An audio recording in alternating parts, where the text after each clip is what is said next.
Hello friends, Shailaja ಅಡುಗೆ ಮನೆಗೆ ಸ್ವಾಗತ ಸುಸ್ವಾಗತ.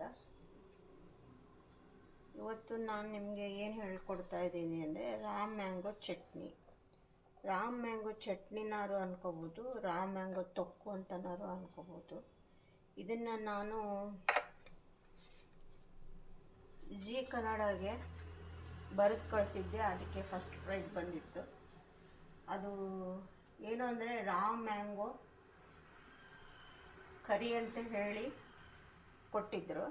ಅದೇ ಇಂಗ್ರೀಡಿಯೆಂಟ್ಸ್ ಬಳಸಿ ನಾವು ಬೇರೆ ಮಾಡಬೇಕು ಅಂತ ಇದ್ದಿದ್ದು. ಅದನ್ನು ನಾನು ರಾಮ್ ಮ್ಯಾಂಗೋ ಕರಿಗೆ ಏನು ಬರೆದು ಕಳಿಸಿದ್ದೆ ಅಂದರೆ ರಾಮ್ ಮ್ಯಾಂಗೋ ಚಟ್ನಿ ಅಥವಾ ತೊಕ್ಕು, ಇದು ಎರಡೂ ಹೇಳ್ಬೋದು ಅಂತಂತ ಹೇಳಿ ಬರೆದು ಕಳಿಸಿದ್ದೆ. ಆಮೇಲೆ ಇನ್ನು ಅದ್ರ ಜೊತೆಗೆ ಇನ್ನೂ ಎರಡು ರೆಸಿಪಿಗಳಿದ್ವು, ಎಲ್ಲ ಸೇರಿ ಅದಕ್ಕೆಲ್ಲ ಫಸ್ಟ್ ಪ್ರೈಸ್ ಬಂದಿತ್ತು. ನಾನು ಹೋಗಿ ಅಲ್ಲಿ ಡೆಮಾನ್ಸ್ಟ್ರೇಷನ್ ಕೊಟ್ಟು ಬಂದಿದ್ದೆ. ಅದು ಟಿ ವಿನಲ್ಲೂ ಪ್ರಸಾರ ಆಗಿತ್ತು. ಅದು ಒಂದಿನ ನಾನು ನಿಮ್ಗೆ ಅದನ್ನು ವಿಡಿಯೋ ಇದೆ, ಒಂದಿನ ತೋರಿಸ್ತೀನಿ. ಯಾವಾಗ ಟೈಮ್ ಬರುತ್ತೋ ನೋಡಬೇಕು, ಅದನ್ನು ಸ್ವಲ್ಪ ರೆಕಾರ್ಡ್ ಮಾಡಿಸ್ಬಿಟ್ಟು ತೋರಿಸ್ತೀನಿ. ಆ ಥರ ಮಾಡಿದ್ದೆ. ಇವಾಗ ನಾನು ನಿಮಗೆ ಅದನ್ನೇ ನಿಮಗೂ ತೋರಿಸ್ಕೊಡ್ಬೇಕು ಅಂತ ಆಸೆ ಆಯಿತು, ಹೇಳ್ಕೊಡ್ತಾಯಿದ್ದೀನಿ. ರಾಮ್ ಮ್ಯಾಂಗೋ ಕರಿ ಅಂತ ಇದ್ದಿದ್ದನ್ನು ನಾನು ರಾಮ್ ಮ್ಯಾಂಗೋ ಚಟ್ನಿ ಅಥವಾ ತೊಕ್ಕು ಅಂತಂತ ಹೇಳಿ ಮಾಡಿದ್ನಲ್ಲ, ಅದನ್ನು ನಾನು ನಿಮಗೆ ಹೇಳ್ಕೊಡ್ತಾಯಿದ್ದೀನಿ. ಈಸಿ ವೇನಲ್ಲಿ ಹೇಳ್ಕೊಡ್ತೀನಿ.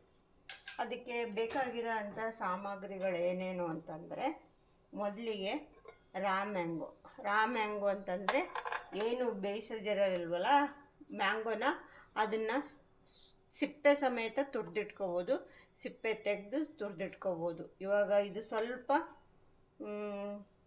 ಇತ್ಲಾಗ ಕಾಯಿನೂ ಅಲ್ಲ, ಇತ್ಲಾಗ ಹಣ್ಣು ಕಾಯಿ ತುಂಬ ಕಾಯಿನೂ ಅಲ್ಲ, ಇದು ಅಲ್ಲ, ಆ ಥರ ಇದೆ. ನನಗೆ ಪೂರ್ತಿ ಕಾಯಿ ಸಿಗಲಿಲ್ಲ, ಈ ಥರ ಸಿಕ್ತು, ಅದಕ್ಕೆ ಇದನ್ನೇ ತೊಗೊಂಡಿದ್ದೀನಿ, ಪರವಾಗಿಲ್ಲ. ರಾಮ್ ಮ್ಯಾಂಗೋ, ಉಪ್ಪು, ಆಮೇಲೆ ಸ್ವಲ್ಪ ಆಯಿಲು, ಮತ್ತೇನು ಅಂತ ಹೇಳಿದರೆ ಜೀರಿಗೆ, ಸಾಸಿವೆ, ಅರಿಶಿಣ, ಧನಿಯಾ, ಬೆಲ್ಲ, ಈರುಳ್ಳಿ, ಕರಿಬೇವು, ಆಮೇಲೆ ಬೆಳ್ಳುಳ್ಳಿ, ಮೆಣಸಿನ್ಕಾಯಿ, ಇಷ್ಟು ಬೇಕು. ಇದನ್ನೆಲ್ಲ ಇಂಗು, ಆಮೇಲೆ ಕಾಯಿ ತುರಿ, ಡ್ರೈ ಕೋಕೋನಟ್ನ ನೀವು ಬೇಕಿದ್ರೂ ಹಾಕೋಬೋದು, ಇಲ್ಲ ಅಂದರೂ ನಡೆಯುತ್ತೆ, ಯಾವುದಾದ್ರೂ ಸರಿಯೇ. ಆಮೇಲೆ ಇನ್ನೊಂದೇನು, ಇದಕ್ಕೆ ಡ್ರೈ ಕೋಕೋನಟ್ಟು ಮತ್ತು ಆಮೇಲೆ ಹುಳಿ ಪುಡಿ ಬಳಸಿದ್ದೆ ನಾನು. ಈಗ ಇದು ತೊಕ್ಕು ಚಟ್ನಿ ಅಂತ ನಾನು ಹೇಳೋದ್ರಿಂದ ಹುಳಿ ಪುಡಿನ ಮತ್ತು ಆಮೇಲೆ ಕೋಕೋನಟ್ನ ಉಪಯೋಗಿಸ್ತಾ ಇಲ್ಲ, ಇಷ್ಟು ಇಂಗ್ರೀಡಿಯೆಂಟ್ಸ್ನೇ ಬಳಸಿ ಮಾಡ್ತಾಯಿದ್ದೀನಿ. ಇದನ್ನು ಹೇಗೆ ಮಾಡೋದು ಅಂತಂಥೇಳಿ ತೋರಿಸ್ತೀನಿ. ಏನು ಅಂದರೆ, ಮೊದಲಿಗೆ ಸ್ವಲ್ಪ ಕಡಾಯಿಯಲ್ಲಿ ಎಣ್ಣೆ ಹಾಕ್ಕೋಬೇಕು, ಒಂದೊಂದಾಗಿ ಹಾಕ್ಕೊಂಡು ಹುರ್ಕೋಬೇಕು. ಈಗ ಏನು ಮಾಡ್ತಾಯಿದ್ದೀನಿ ಅಂದರೆ, ನಾನು ಗ್ಯಾಸ್ ಹಚ್ಕೊಳ್ತಾ ಇದ್ದೀನಿ. ಗ್ಯಾಸ್ ಹಚ್ಕೊಂಡ್ಬಿಟ್ಟು ಮೊದಲಿಗೆ ಮೆಣಸಿನ್ಕಾಯಿನ ಹಾಕೋತೀನಿ. ಫಸ್ಟು ಮೆಣಸಿನ್ಕಾಯಿ ಹುರ್ಕೊಂಡ್ಬಿಡೋಣ. ಹುರ್ಕೊಂಡ್ಬಿಟ್ಟು ಆಮೇಲೆ ಇದನ್ನು ಹಾಕೊಳ್ಳೋಣ. ಏಕೆಂದರೆ ಸ್ವಲ್ಪ ಸಣ್ಣ ಊರಿನಲ್ಲೇ ಹುರ್ಕೋಬೇಕು ಮೆಣಸಿನ್ಕಾಯಿನ. ನೀವು ಖಾರ ಚೆನ್ನಾಗಿ ಬೇಕು ಅಂತಂತಂದರೆ ಗುಂಟೂರು ಅರ್ಧ, ಬೇಡಿಗೆ ಅರ್ಧ ಹಾಕ್ಕೊಳ್ಳಿ. ನಿಮಗೆ ಖಾರ ಏನು ಅಷ್ಟು ಜಾಸ್ತಿ ಬೇಡ ಅಂದರೆ ಬರೀ ಬೇಡಿಗೆ ಮೆಣಸಿನ್ಕಾಯಿ ಎರಡು ಗುಂಟೂರು ಬೇಕಾದ್ರೆ ಹಾಕ್ಕೊಳ್ಳಿ. ನೀವೇನು ಈ ಕೆಂಪು ಮೆಣಸಿನ್ಕಾಯಿ ಬೇಡ ಅಂತ ಹೇಳಿದರೆ ಬೇಕಿದ್ದರೆ ಹಸಿಮೆಣ್ಸಿನ್ಕಾಯಿನೂ ಯೂಸ್ ಮಾಡ್ಬೋದು. ಹಸಿಮೆಣ್ಸಿನ್ಕಾಯಿ ತೊಗೊಂಡ್ರೂ ಹುರ್ಕೊಳ್ಳಿ, ಇದು ಕೆಂಪು ಮೆಣಸಿನ್ಕಾಯಿ ಆದ್ರೂ ಹುರ್ಕೊಳ್ಳಿ. ಗ್ಯಾಸ್ನ ತುಂಬ ಸ್ಲೋ ಆಗಿ ಇಟ್ಕೋಬೇಕು. ಇದಕ್ಕೆ ಸ್ವಲ್ಪ ಎಣ್ಣೆ ಹಾಕ್ಕೊಳ್ತೀನಿ, ಸ್ವಲ್ಪ ಒಂದು ಅರ್ಧ ಟೀ ಸ್ಪೂನಷ್ಟು ಎಣ್ಣೆ ಹಾಕ್ಕೊಂಡಿದ್ದೀನಿ. ಇದನ್ನು ಒಂದೊಂದಾಗಿ ನಾವು ಹುರ್ಕೋಬೇಕು. ಫಸ್ಟಿಗೇನು ಮೆಣಸಿನ್ಕಾಯಿನ ಹುರ್ಕೊಳ್ಳೋಣ. ಇದನ್ನು ಹುರ್ಕೊಂಡ್ಬಿಟ್ಟು ಎಲ್ಲ ಒಂದು ಪ್ಲೇಟಿಗೆ ಹಾಕ್ತಾ ಹೋಗ್ತೀನಿ. ಇದು ಸ್ವಲ್ಪ ಹುರಿತಾ ಘಾಟ್ ಆಗುತ್ತೆ, ನೋಡಿಕೊಂಡು ಸಣ್ಣ ಊರಿನಲ್ಲಿ ಸ್ವಲ್ಪ ಎಣ್ಣೆ ಹಾಕ್ಕೊಂಡು ಮಾಡ್ಕೊಳ್ಳಿ. ನೀವು ಇದರಲ್ಲಿ ಸ್ವಲ್ಪ ಹರಳುಪ್ಪು ಹಾಕಿ ಹುರ್ಕೊಂಡ್ರೆ ಅಷ್ಟೊಂದು ಘಾಟ ಬರಲ್ಲ.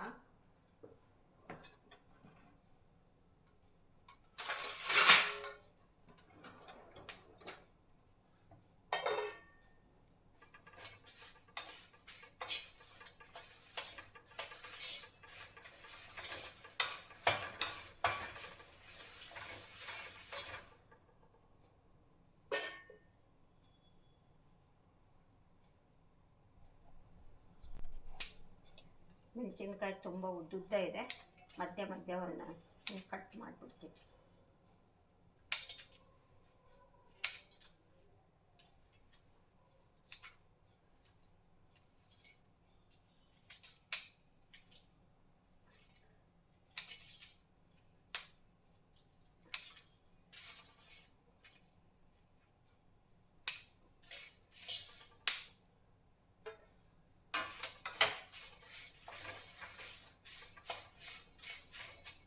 ತುಂಬ ಚೆನ್ನಾಗಿ ಹುರಿಬೇಕು ಅಂತ ಏನಿಲ್ಲ, ನಾವು ಯಾಕೆಂದರೆ ಮತ್ತೆ ಆಯಿಲ್ ಹಾಕ್ಬಿಟ್ಟು ನಾವು ಕುದಿಸ್ತೀವಲ್ವ, ಅದರಿಂದ ಈ ಥರ ಹುರ್ಕೊಳ್ಳಿ ಸಾಕು.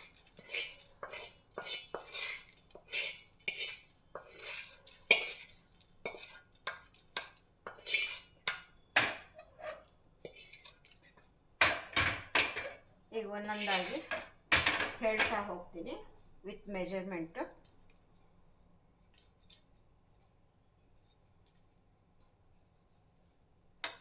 ಇವಾಗ ಇನ್ನೂ 1 ಟೀ ಸ್ಪೂನು ಆಯಿಲ್ ಹಾಕ್ಕೊಳ್ತೀನಿ.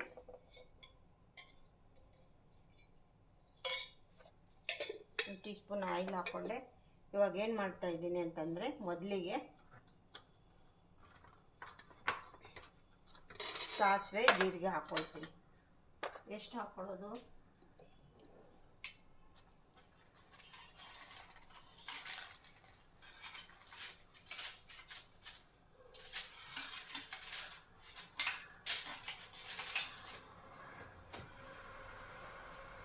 ಸಾಸಿವೆ ಹಾಕಿದ್ದೀನಿ. ಈಗ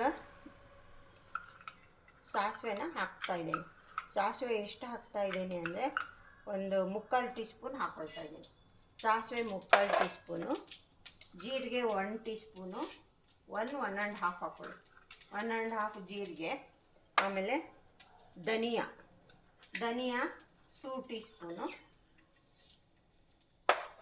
ಇದನ್ನು ಹಾಕೊಂಡ್ಬಿಟ್ಟು ಸ್ವಲ್ಪ ಈ ಥರ ಫ್ರೈ ಮಾಡೋಣ.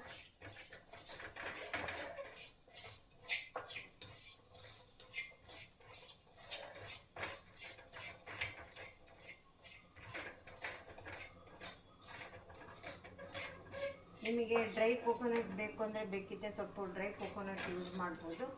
ನಾನು ಹಾಕ್ತಾ ಇಲ್ಲ, ನಿಮ್ಮ ಇಷ್ಟ, ಬೇಕಿದ್ದರೆ ಹಾಕ್ಕೋಬೋದು.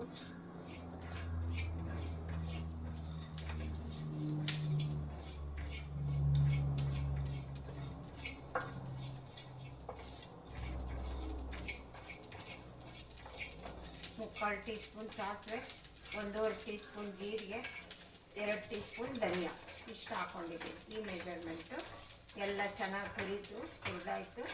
ಇವಾಗ ಕೆಳಗಡೆ ತೊಗೊಳ್ತೀನಿ, ಶಿಫ್ಟ್ ಮಾಡ್ಕೊಳ್ತೀನಿ ಪ್ಲೇಟ್ಗೆ.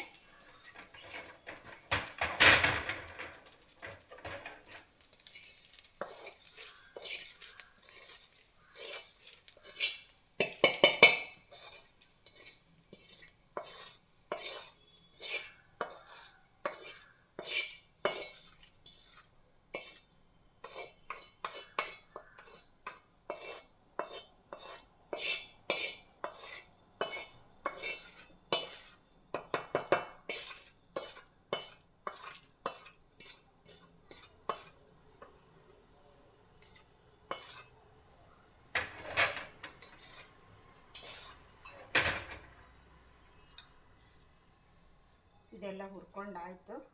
ಇವಾಗ ಏನು ಮಾಡೋದು ಅಂತ ಹೇಳಿದರೆ, ನೆಕ್ಸ್ಟ್ ಇದನ್ನು ನಾವೆಲ್ಲ ಮಿಕ್ಸಿಗೆ ಹಾಕ್ಕೋಬೇಕು. ಮಿಕ್ಸಿಗೆ ಹಾಕ್ಕೊಂಡು ಇದನ್ನು ಫಸ್ಟು ಪೌಡ್ರ್ ಮಾಡ್ಕೊಳ್ಳೋಣ. ಇದನ್ನು ಪೌಡ್ರ್ ಮಾಡ್ಕೊಂಡ್ಬಿಟ್ಟು ನೆಕ್ಸ್ಟ್ ಏನು ಅಂತ ಹೇಳ್ತೀನಿ.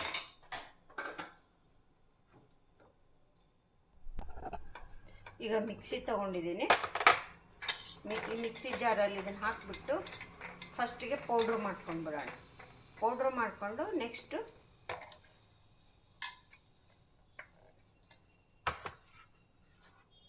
ಇದನ್ನು ಪೌಡ್ರ್ ಮಾಡ್ಕೊಳ್ಳೋಣ.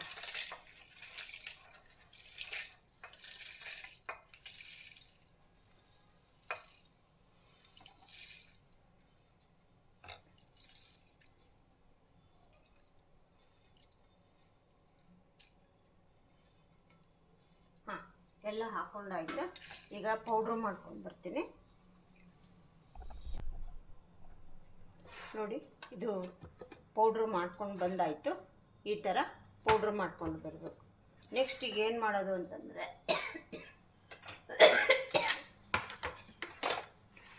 ಇದನ್ನೇ ಕಡೆ ಸೈಡಿಗೆ ಇಟ್ಕೊಂಡು ಬಿಡೋಣ. ಇವಾಗ ನೆಕ್ಸ್ಟು ಈರುಳ್ಳಿನ ಒಂದು ಈರುಳ್ಳಿ ತೊಗೊಂಡಿದ್ದೀನಿ.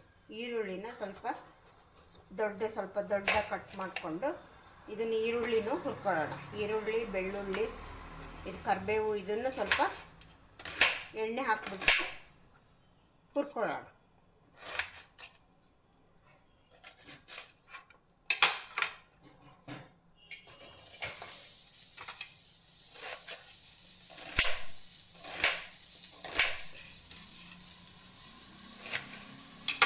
ಒಂದು ದಪ್ಪ ಈರುಳ್ಳಿ ಒಂದು ಹಾಕ್ಕೊಂಡಿದ್ದೀನಿ. ಆಮೇಲೆ ಒಂದು ಗಡ್ಡೆ ಬೆಳ್ಳುಳ್ಳಿ ಎಲ್ಲ ಬಿಡಿಸಿ ರೆಡಿ ಇಟ್ಕೊಂಡಿದ್ದೀನಿ. ಒಂದು ಗಡ್ಡೆ ಬೆಳ್ಳುಳ್ಳಿ, ಇದನ್ನು ಆಯಿಲಲ್ಲಿ ಹುರ್ಕೊಳ್ಳೋಣ. ಸ್ವಲ್ಪ ಆಯಿಲ್ ಹಾಕ್ಕೊಳ್ತೀನಿ, ಒಂದು ಅರ್ಧ ಟೀ ಸ್ಪೂನ್ ಹಾಕ್ಕೊಳ್ತಾ ಇದ್ದೀನಿ. ಇದು ಆಯಿಲ್ ಹಾಕ್ಕೊಂಡ್ಬಿಟ್ಟು ಇದನ್ನು ಸ್ವಲ್ಪ ಹುರ್ಕೊಳ್ಳೋಣ.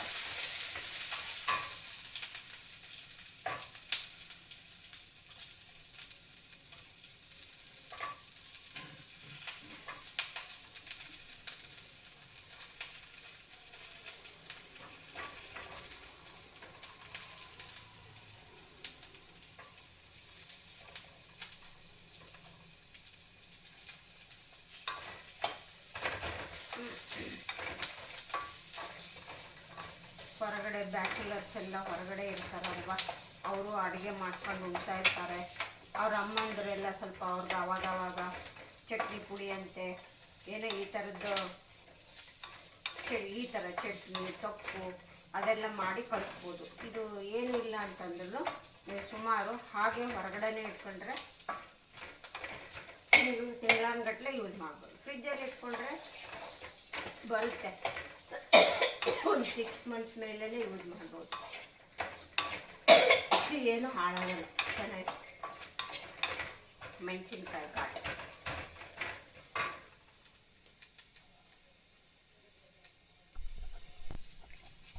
ನೋಡಿ, ಚೆನ್ನಾಗಿ ಹುರಿತಾ ಇದ್ದೀನಿ. ಹುರಿದಾಯಿತು. ಇದಕ್ಕೇನೆ ಸ್ವಲ್ಪ ಕರಿಬೇವು ಹಾಕೊಂಡ್ಬಿಡೋಣ.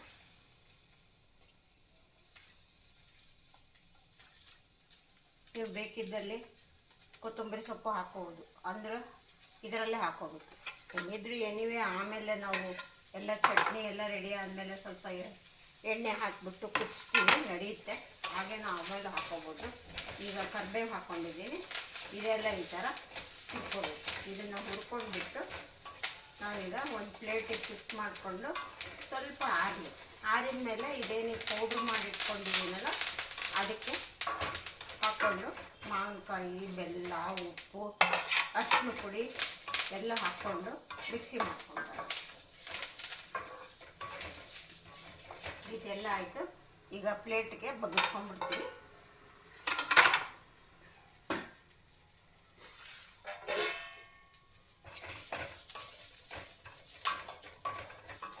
ಗ್ಯಾಸ್ ಆಫ್ ಮಾಡಿದ್ದೀನಿ. ಇವಾಗ ಪ್ಲೇಟಿಗೆ ಶಿಫ್ಟ್ ಮಾಡ್ತೀನಿ.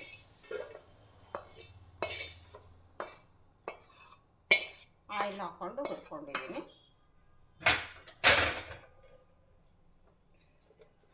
ಸ್ವಲ್ಪ ಕೂಲಾಗಲಿ. ಕೂಲಾದಮೇಲೆ ತುಂಬ ಬಿಸಿ ಇದೆ.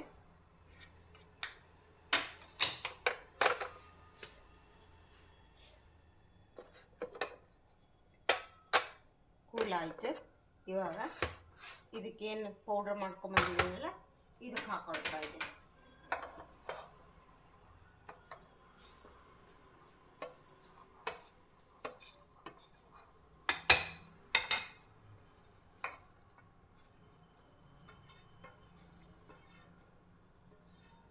ಹಾಕ್ಕೊಂಡಾಯಿತು. ಇವಾಗ ನೆಕ್ಸ್ಟ್ ಏನು ಹಾಕ್ತಾಯಿದ್ದೀನಿ ಅಂದರೆ ಮಾವಿನಕಾಯಿ, ರಾ ಮಾವಿನಕಾಯಿ ತುರಿದಿಟ್ಕೊಂಡಿರೋದು ರಾ ಮಾವಿನಕಾಯಿ ಹಾಕ್ಕೊಳ್ತಾ ಇದ್ದೀನಿ. ನೀವು ದಪ್ಪದೊಂದು ಹಾಕ್ಕೊಳ್ಳಿ ಮಾವಿನಕಾಯಿ, ಚಿಕ್ಕದಿದ್ದರೆ 2 ಹಾಕ್ಕೊಳ್ಳಿ ಈ ಕ್ವಾಂಟಿಟಿಗೆ.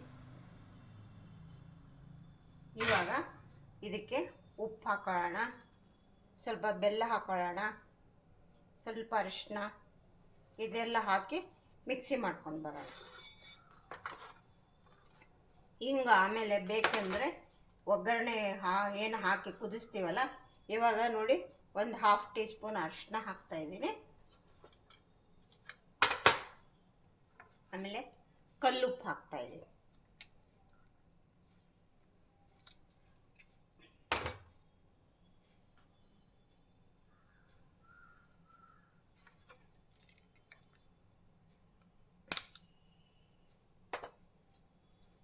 ಉಪ್ಪನ್ನು ನೋಡ್ಕೊಂಡು ಹಾಕ್ಕೊಳ್ಳಿ. ಕಲ್ಲುಪ್ಪು ಹಾಕ್ಕೊಳ್ತಾ ಇದ್ದೀನಿ.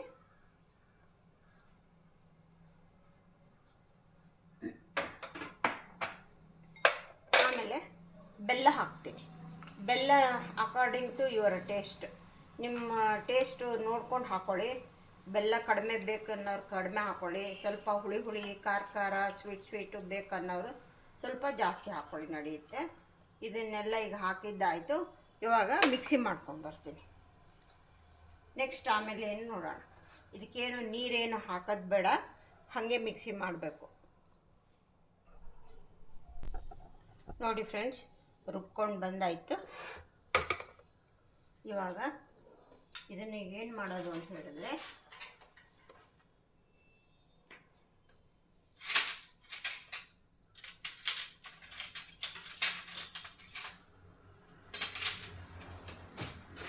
ಇದಕ್ಕೆ ಏನು ಒಂದು ಡ್ರಾಪ್ ವಾಟರ್ ಕೂಡ ಹಾಕಿಲ್ಲ.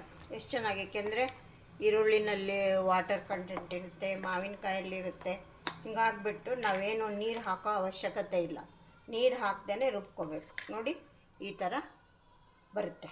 ಇವಾಗ ಇದನ್ನು ಏನು ಮಾಡೋದು ಅಂದರೆ, ಇವಾಗ ಸ್ವಲ್ಪ ಒಂದು ಬಾಣಲಿನಲ್ಲಿ ಎಣ್ಣೆ ಹಾಕಿಬಿಟ್ಟು ಸ್ವಲ್ಪ ಸಾಸಿವೆ ಹಾಕಿ, ಎಣ್ಣೆ ಹಾಕಿ ಸಾಸಿವೆ ಹಾಕಿ ಇದನ್ನು ಚಟ್ನಿನ ಹಾಕಿಬಿಟ್ಟು, ತೊಕ್ಕು ಚಟ್ನಿ ಏನು ಹೇಳ್ತೀವೋ, ನೀವು ತೊಕ್ಕು ಅಂತನಾರು ಹೇಳ್ಬೋದು, ಚಟ್ನಿ ಅಂತನಾರು ಹೇಳ್ಬೋದು. ಹಿಂಗೆ ಇದು ನೀವು ಇಡ್ಲಿಗೆ, ದೋಸೆಗೆ, ಪಡ್ಗೆ, ಪೂರಿಗೆ, ಮೊಸರನ್ನಕ್ಕೆ, ನೀವೇನಿಲ್ಲ ಅಂದ್ರೂ ಬಿಸಿ ಬಿಸಿ ಅನ್ನ ತುಪ್ಪ ಹಾಕ್ಕೊಂಡು ಕಲ್ಸ್ಕೊಂಡು ತಿಂದ್ರೂ ತುಂಬ ಚೆನ್ನಾಗಿರುತ್ತೆ.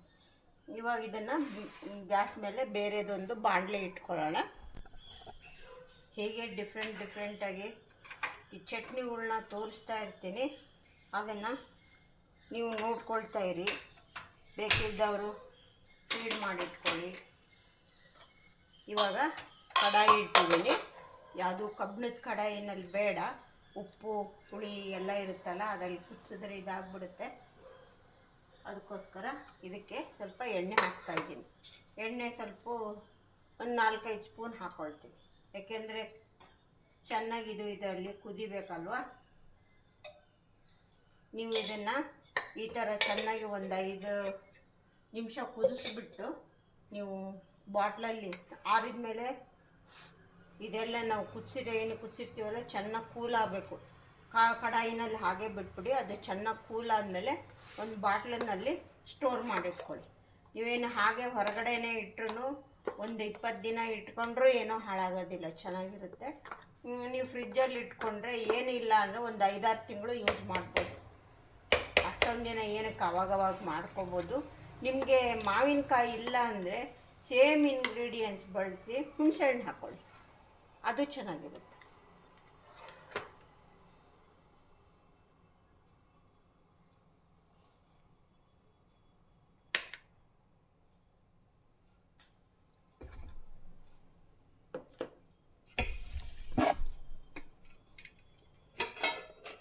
ಸ್ವಲ್ಪ 1 ಟೀ ಸ್ಪೂನಷ್ಟು ಸಾಸಿವೆ ಹಾಕ್ತೀನಿ. ಸಾಸಿವೆ ಚಟ್ಪಟ ಅಂದ್ಬಿಡಲೆ.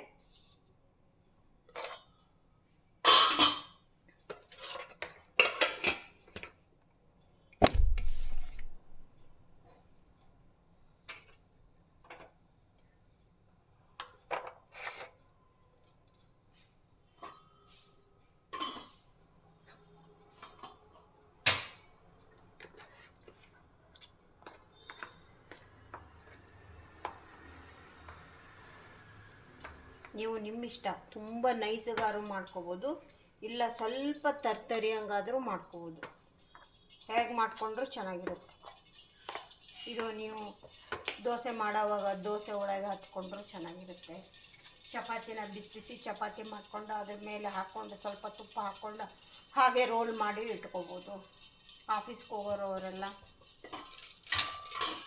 ನಾವು ಹೇಗೆ ಉಪಯೋಗಿಸ್ತೀವೋ ಅದು ನಮಗೆ ಬಿಟ್ಟಿದ್ದು. ಇವಾಗ ಇದನ್ನು ಬಾಣಲಿಗೆ ಹಾಕ್ತೀನಿ. ಹಾಕಿ ಚೆನ್ನಾಗಿ ಕುದಿಸ್ಬೇಕು.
ಕೈ ಬಿಡಬೇಡಿ, ತಿರುಗ್ತಾ ಇರಬೇಕು, ತಳ ಹತ್ತಬಾರ್ದು.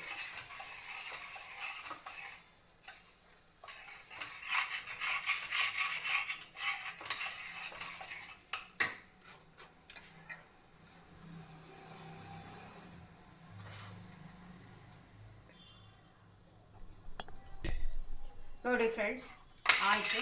ಎಲ್ಲ ಈಗ ಚೆನ್ನಾಗಿ ಕುದೀತಾ ಇದೆ. ಯಾವುದೇ ಕಾರಣಕ್ಕೂ ನೀರು ಮುಟ್ಟಿಸಬೇಡಿ. ಆಯಿಲ್ನಲ್ಲೇ ಚೆನ್ನಾಗಿ ಫ್ರೈ ಮಾಡ್ಕೊಬೇಕು.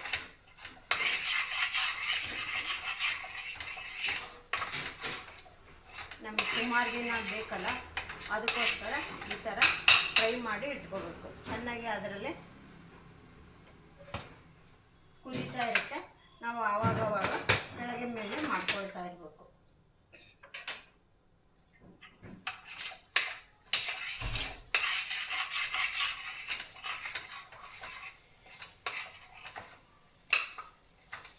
ಇದು ಚೆನ್ನಾಗಿ ಕುದ್ದಾದ್ಮೇಲೆ ಕಲರು ಈ ಥರ ಚೇಂಜ್ ಆಗುತ್ತೆ. ಒಂಥರ ನಮಗಿದೆಲ್ಲ ಹಲ್ವಾ ಥರ ಆಗಿಬಿಡುತ್ತೆ. ನೋಡಿ, ಕಲರ್ ಈ ಥರ ಚೇಂಜ್ ಆಗುತ್ತೆ.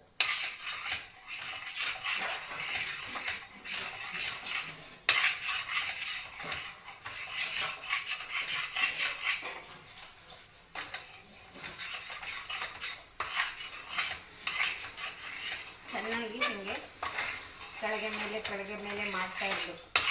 ಹಾಗೆ ಬಿಡಬಾರ್ದು. ಹಾಗೆ ಬಿಟ್ಬಿಟ್ರೆ ಕೆಳಗೆ ಸಿಗೋಗ್ಬಿಡುತ್ತೆ.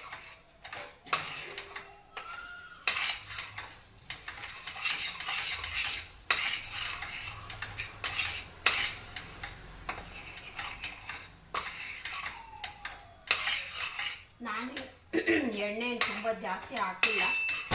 ನೀವು ಚೆನ್ನಾಗಿ ತುಂಬ ದಿನ ಇಟ್ಕೋಬೇಕು ಅನ್ನೋರು ಎಣ್ಣೆ ಸ್ವಲ್ಪ ಹಾಕೊಳ್ಳಿ. ನೋಡಿ, ನಾನು ಎಣ್ಣೆ ಹಾಕಿಲ್ಲ. ಹಾಗೆ ಕಲರ್ ಹೆಂಗೆ ಚೇಂಜ್ ಆಯಿತು. ಈ ಥರ ಚೆನ್ನಾಗಿ ಬೆಂದ್ಕೊಂಡ್ಮೇಲೆ ಕಲರ್ ಚೇಂಜ್ ಆಗುತ್ತೆ. ಸ್ವಲ್ಪ ಡಾರ್ಕ್ ಕಲರ್ ಬರುತ್ತೆ.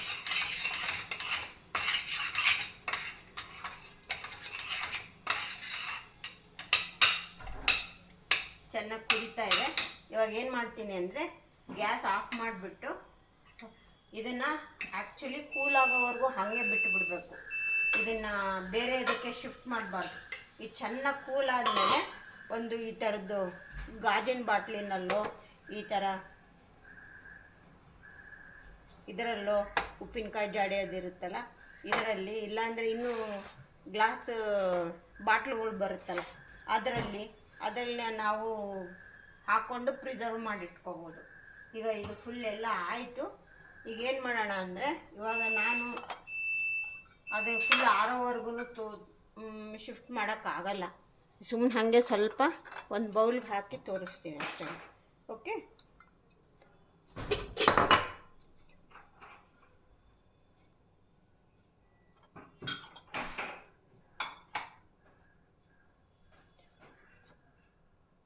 ನಾನು ಇದಕ್ಕೆ ಹಿಂಗೆ ಹಾಕಲಿಲ್ಲ, ಯಾಕೆಂದರೆ ಬೆಳ್ಳುಳ್ಳಿ ಹಾಕಿದ್ದೀನಿ ಚೆನ್ನಾಗಿ. ಹಿಂಗು ಬೇಕಿದ್ರೆ ಹಾಕೋಬೋದು, ಇಲ್ಲಾಂದ್ರೂ ನಡೆಯುತ್ತೆ. ನಾನು ಆ್ಯಕ್ಚುಲಿ ಹಿಂಗು ಹಾಕೋಬೋದು ಅಂತ ಹೇಳಿದ್ದೀನಿ.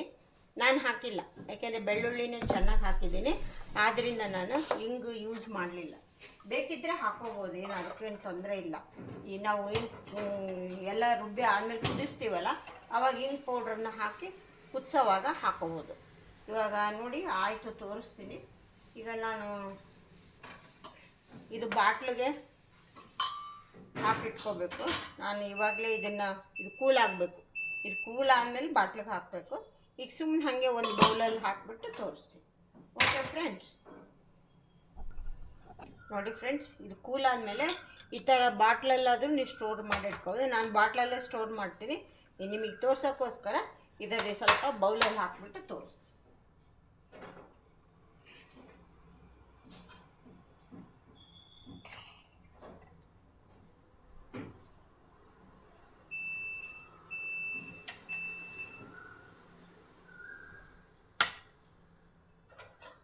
ಚೆನ್ನಾಗಿ ಕೂಲ್ ಆಗಬೇಕು.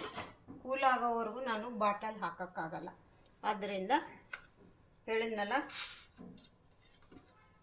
ಮ್ಯಾಂಗೋ ಚಟ್ನಿ ನೋಡಿ ಫ್ರೆಂಡ್ಸ್, ರೆಡಿ ಆಯಿತು. ಮ್ಯಾಂಗೋ ಚಟ್ನಿ ಅಥವಾ ಮ್ಯಾಂಗೋ ತೊಕ್ಕು ಯಾವ್ದಾರು ಅನ್ಕೋಬೋದು. ನೀವು ಹೊರಗಡೆನೇ ಇಟ್ಕೊಂಡ್ರೆ ಒಂದು 20 ದಿನ ಆದ್ರೂ ಏನೂ ಹಾಳಾಗಲ್ಲ, ಒಂದು ತಿಂಗಳವರೆಗೂ ಇರುತ್ತೆ. ನೀವೇನೋ ಫ್ರಿಜ್ಜಲ್ಲಿ ಇಟ್ಕೊಂಡ್ರೆ ಒಂದು 4-5 ತಿಂಗಳಂತೂ ಬಂದೇ ಬರುತ್ತೆ, ಅದಕ್ಕಿಂತ ಜಾಸ್ತಿನೇ ಬರುತ್ತೆ. ಫ್ರಿಜ್ಜಲ್ಲಿ ಇಟ್ಕೋಬೇಕು, ಬೇಕಂದಾಗ ಸ್ವಲ್ಪ ತಗೋಬೇಕು, ಹಾಗೆ ಮತ್ತೆ ಇಟ್ಕೋಬೇಕು, ಹೊರಗಡೆ ಇಡಬಾರ್ದು. ಆ ಥರ ಯೂಸ್ ಮಾಡಬೇಕು. ಎಲ್ಲರಿಗೂ ಇಷ್ಟ ಆಗಿದೆ ಅನ್ಕೋತೀನಿ. ಇಷ್ಟ ಆಗಿದ್ದರೆ ಒಂದು ಲೈಕ್ ಕೊಡಿ, ಫ್ರೆಂಡ್ಸ್ಗೆಲ್ಲ ಶೇರ್ ಮಾಡಿ. ಹೇಗಿತ್ತು ಅಂತ ನನಗೆ ಕಮೆಂಟ್ಸ್ ಬಾಕ್ಸಲ್ಲಿ ಹಾಕಿ. Okay friends, okay, see you, bye.